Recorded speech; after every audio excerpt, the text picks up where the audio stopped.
to attend to our heart and mind sitting together.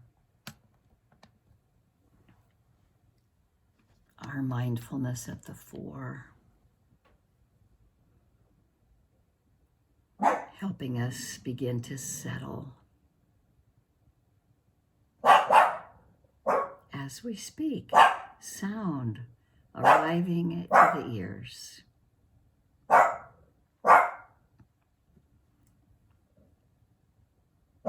And right on its heels is usually perception. Do we think that it's pleasant or unpleasant? The story we make up about what might be happening because of that sound activity. And then bringing ourselves gently back to, sound arriving at the ears. Our practice is seen by us and heard by us through all of our senses.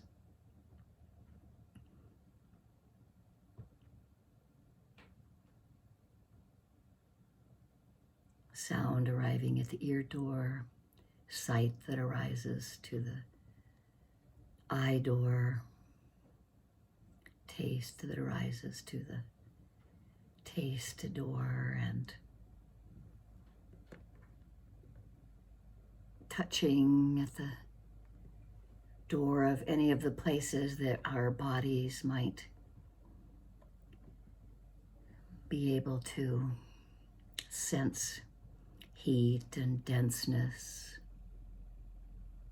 maybe coolness.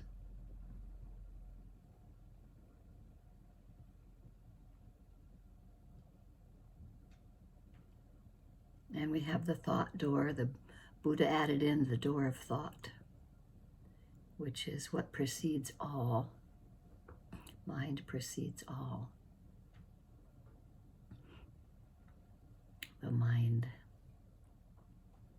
Sometimes we sit down and have very busy minds.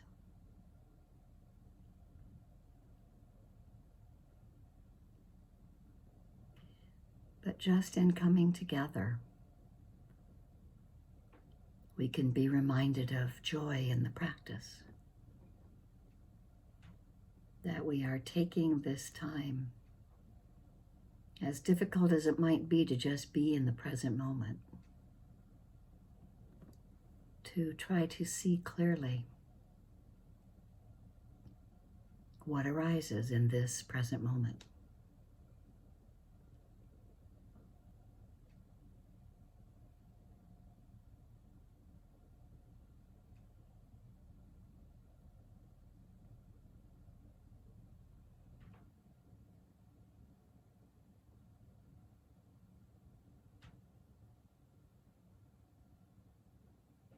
We may notice also, after that skillful understanding and skillful view of perhaps noticing wholesome and unwholesome that arises, we have the second truth of skillful thinking or skillful intention that we've been talking about. Reminding ourselves of those three positive thoughts of generosity, or also letting go, comes under generosity, and loving friendliness and compassion. So as we are present with what arises, we can notice also if it seems to be skillful or unskillful, if we want to consider letting it go. This generosity to ourselves of letting go of something that we might be clinging to that is unwholesome or not useful. And we can engage in loving friendliness, kindness, holding ourselves gently and with compassion for whatever's going on.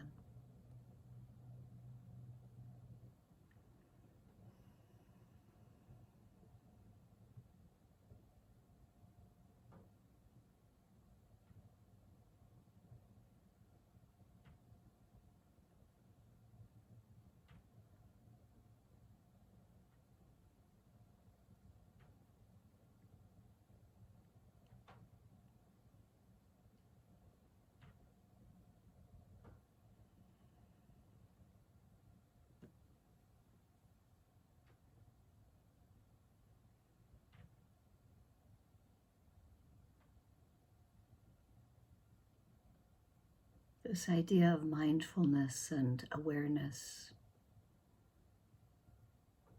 helps us bring to the fore where we might be clinging to some kind of desire in our practice. Maybe we don't like it if something arises that we think isn't skillful. But with mindfulness, it just arises and we see it clearly without that extra little attachment of desiring it to go away or wishing it were something different than what it was, what it is. We just see clearly what arises as best we can, and we may see some benefit of experiencing less suffering.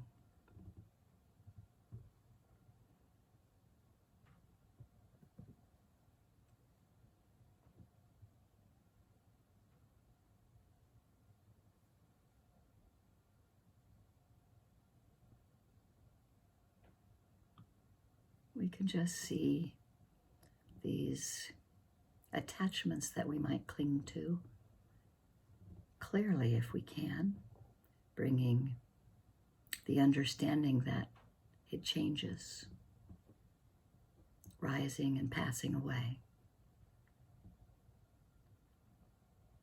We want to have sense pleasures.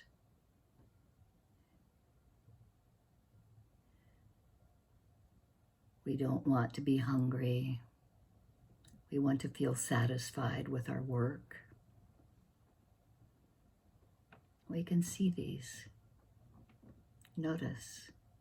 No judgments about it, just the clarity of knowing.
Holding ourselves with kindness, being with what's arising, knowing it as clearly as we can, without putting long storylines around it, just noticing what arises, holding it gently, noticing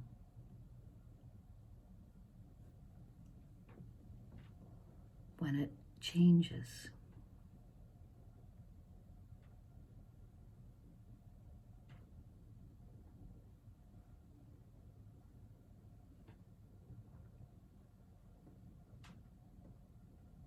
we can always return to the simplicity of our breath wherever we feel it most strongly. If we go off in too many wild thought tangents, we can wake up from that process and just begin again, either right there or by coming to the breath. But if we do wake up in a moment of being lost or confused, it's really a good idea to see that clearly and hold it before running back to the breath, because we're with whatever comfort or discomfort is there. We can see it as pleasure or not so pleasurable, or maybe neutral because there's some confusion around what it is. If it's sloth and torpor or tiredness, oftentimes we wake up sort of not knowing what's happening.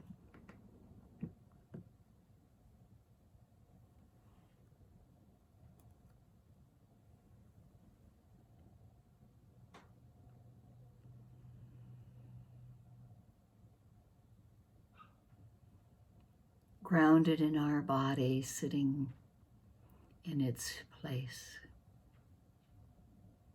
feeling the gravity of our feet or legs being pulled to the floor, the gravity of our buttocks on our cushion or chair, the touching of our hands where they touch this present moment, right now, one moment at a time. Mindfulness can see it clearly. Awareness can be present. Wisdom can arise.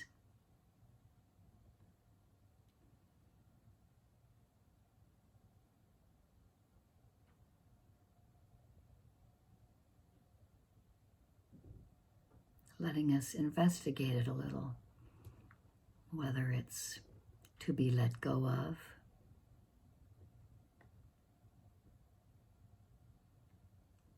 whether it's useful to incline the mind toward kindness, toward ourselves and what's happening,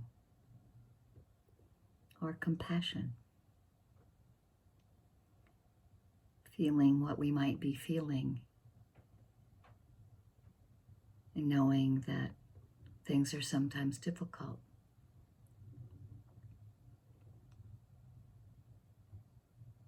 But being present in that moment, knowing clearly by feeling it and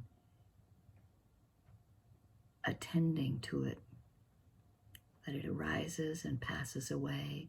It can't be held onto or claimed as me or mine.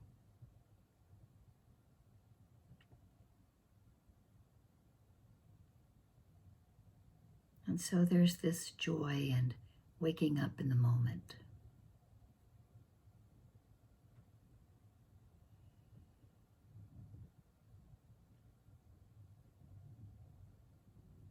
Stringing along these moments of awakening, mindful moments, connecting like a string of pearls.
And so when we let go of what might seem unwholesome, that lead us to suffering, and we notice that, there's also sometimes this desire to go toward a more ennobling desire, gaining merit in our practice by sitting, and loving kindness, meditation, and cultivating the Noble Eightfold Path.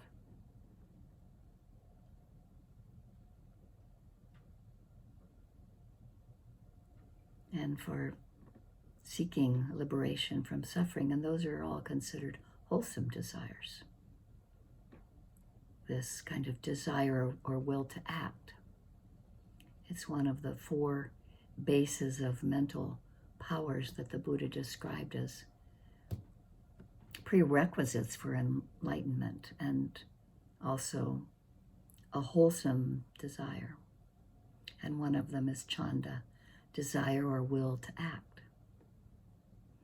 And there's effort and energy, viriya, which we've talked about before, and there's consciousness, citta, and investigation or discrimination. So just in those 4 wholesome desires, they are happening as we sit.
And so we sit in this neutral area of mindfulness, not wanting things to be different than the way they are, seeing clearly what arises, one breath at a time.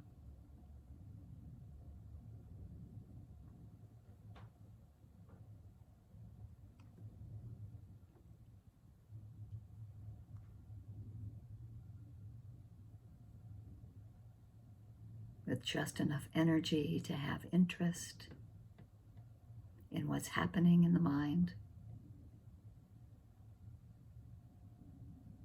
and having that investigation to notice.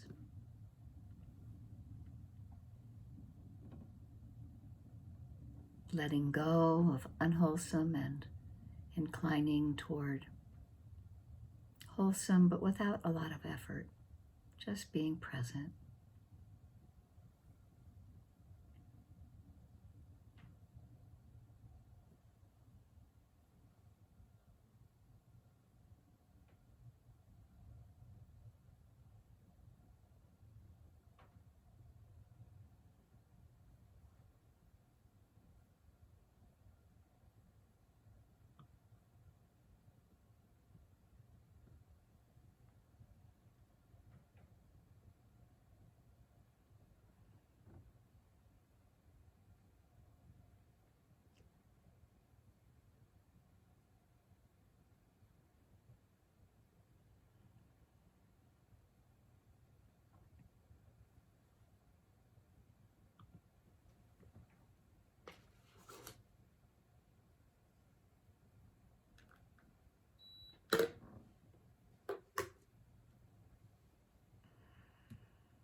reminding ourselves from time to time what's happening right now.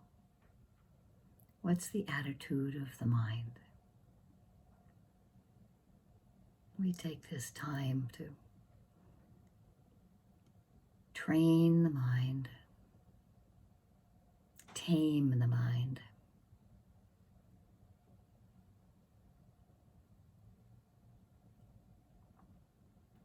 keeping our hearts softened to kindness and compassion.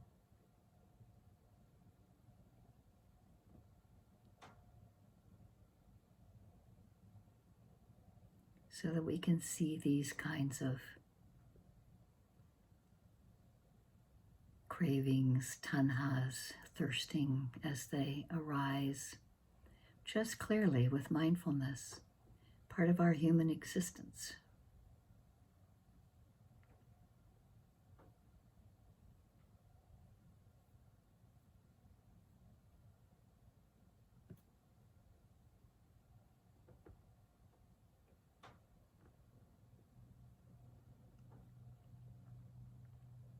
And what we might notice just breath by breath, as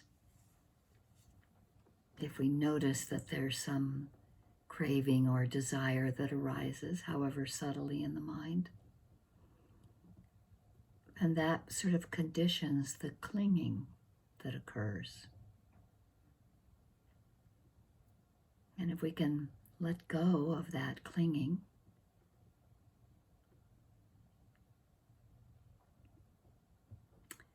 then that next link of possible action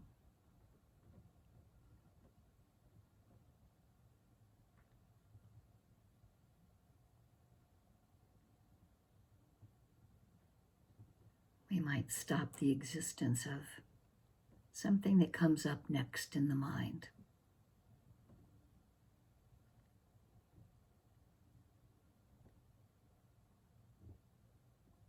So we just look as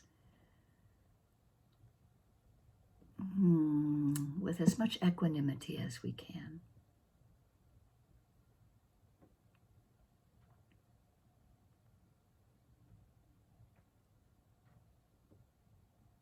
Mindfulness helps us remove ourselves from the immediate attachment to whatever's pleasant and unpleasant. Pretty quickly, right on the tails of what arises, we have a perception about it, an opinion about it, a storyline about it, and that's where wisdom comes in.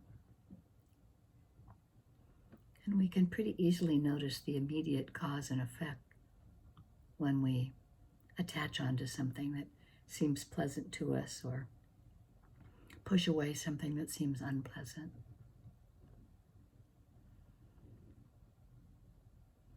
It's a continued training. No rush about getting anywhere.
So we develop both concentration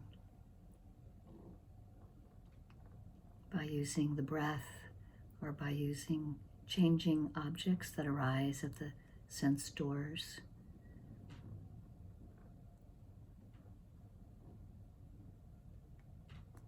And we also have insight, that investigation of some of our rememberings of the Dhamma, insight into seeing clearly that whatever we are attending to does not have substance.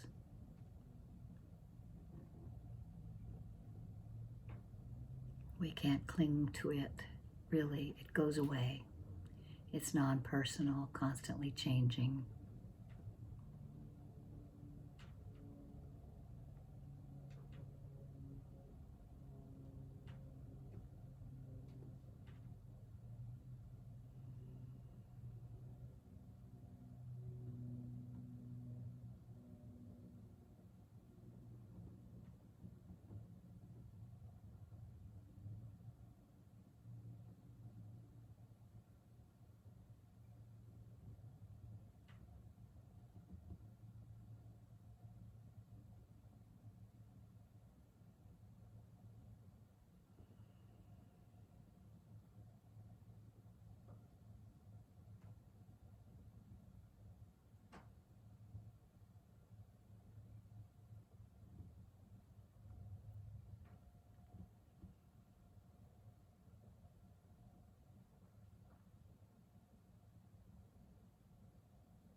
Returning to the simplicity of the breath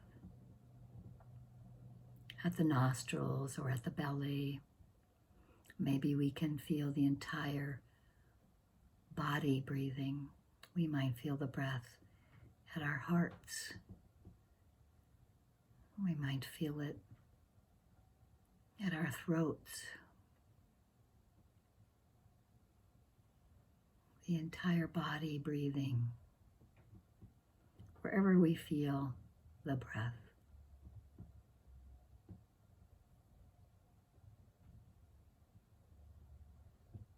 May we hold ourselves dear. May we let that area of our heart be acknowledged in our breath.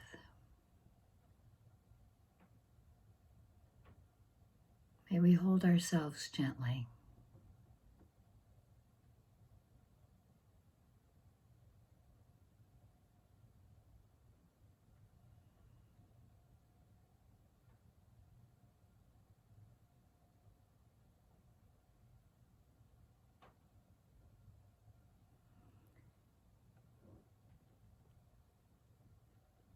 May I be at ease.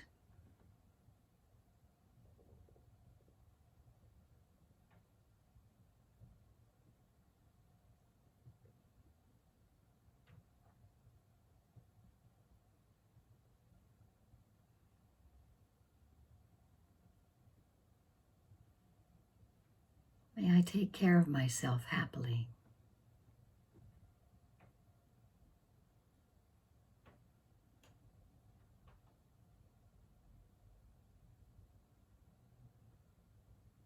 May I have ease and well-being.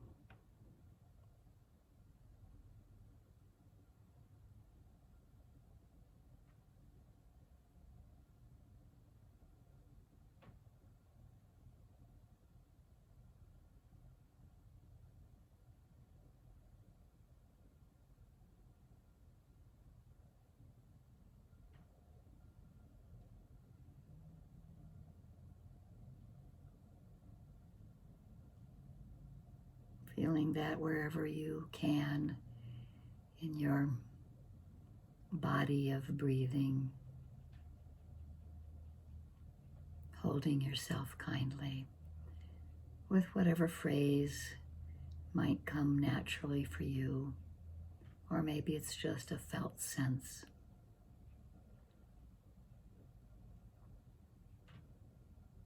Holding oneself in kindness.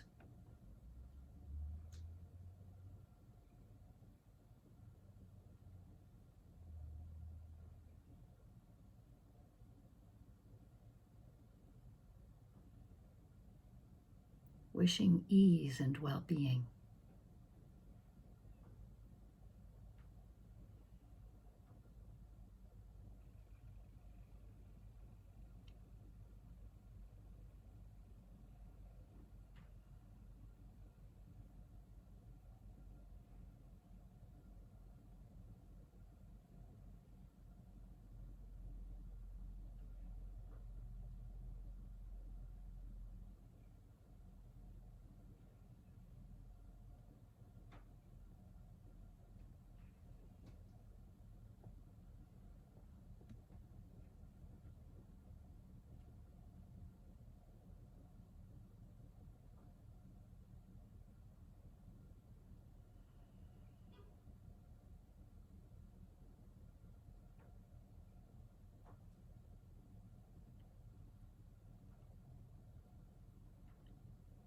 And letting this sense of ease and well-being, if you feel to, let it expand.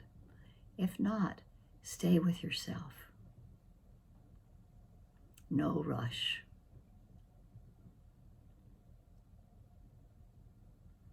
When we include others, we can include those that are easy to keep in our field of kindness.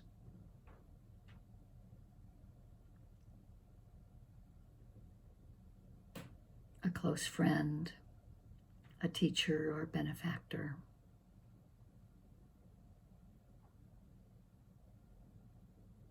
Seeing them in our mind's eye, happy and healthy. Wishing them to be at ease.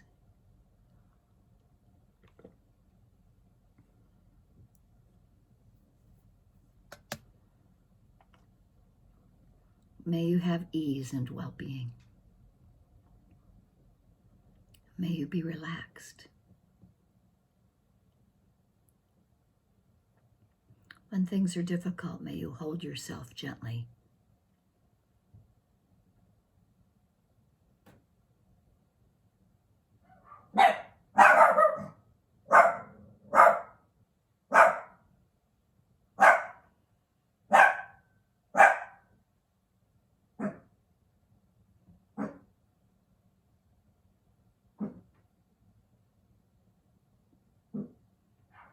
Letting those thoughts of kindness flow to your animals around you. Your cats, dogs, flies on the windowsill, ants looking for something sweet. When we send kindness to beings, we send it to all beings.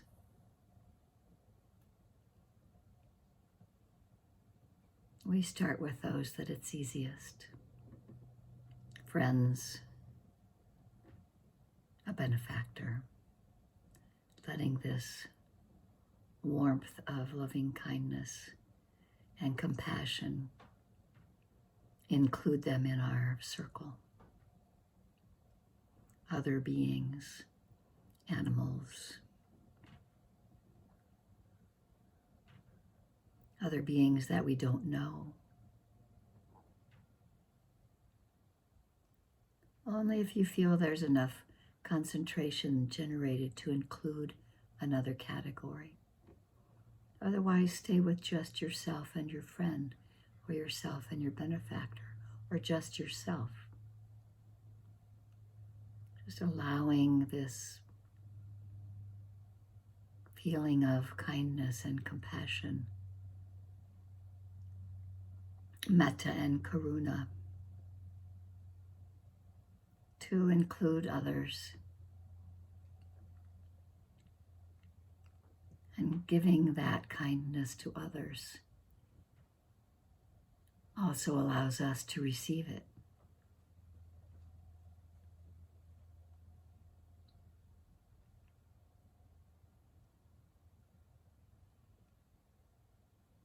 Maybe there's a neutral person.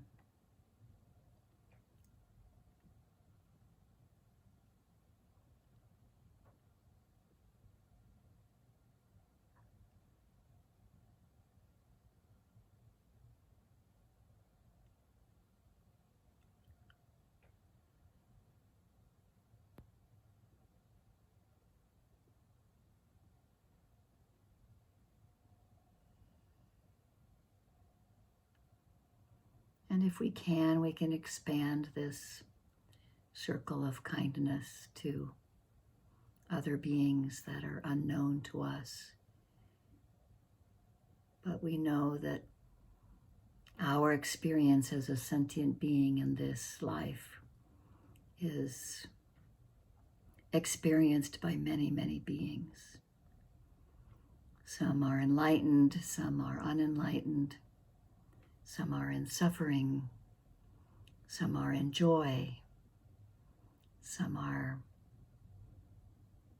known and unknown. May all these beings, seen and unseen, known and unknown,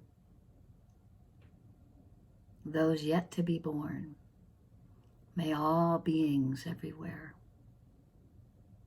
find ease and well-being. Know happiness and the causes of happiness.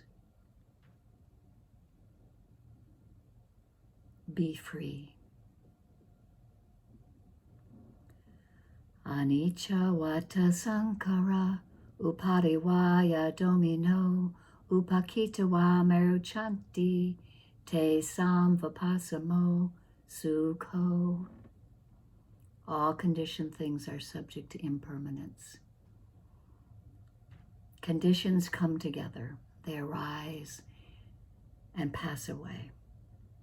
And seeing this clearly, directly, knowing it with mindfulness, brings the greatest happiness. And that happiness is peace.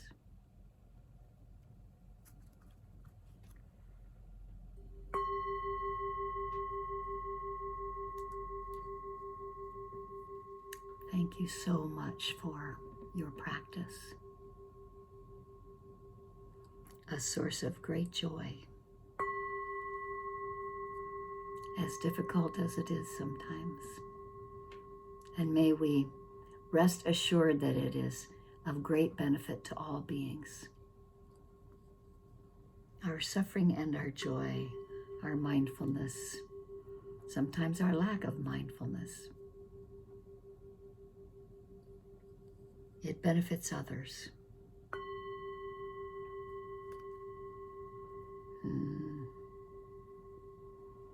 And it brings me so much joy